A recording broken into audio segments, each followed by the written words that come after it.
На пазарот во САД годинава ќе бидат представени речиси 25 модели на автомобили, сите на електрична енергија или хибриди. Главните корпорации најавија дека ќе купат голем број за да го обноват возниот парк. Джонатан Лаш е председател на Светскиот институт за ресурси, кој објави предвидување кои настани врзани со животната средина ќе остават белег во 2011.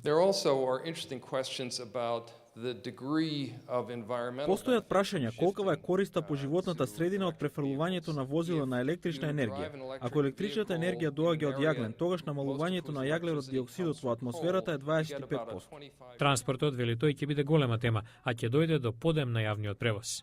Лаш додава дека Кина наголемо инвестира во брзи возови повеќе од која и да е друга земја и во обновливи извори на енергија. Тој смета дека САД заостануваат политички на оваа тема.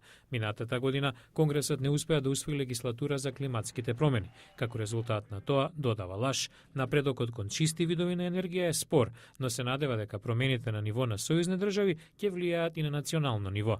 Друг важен чинител за Лаш е цената на храната, што расте не само поради поголемата потреба од енергија и порастот на населението, туку и климатските случувања ширум светот, поплави, суши, невремиња, што го попречуваат снабдувањето со земјоделски производи. Експертите предупредуваат дека во најголем ризик се сиромашните земји. Ендрю Стир од Светската банка вели дека без сериозна акција приносот во Африка до 2100-та би можел да биде за 50% помал.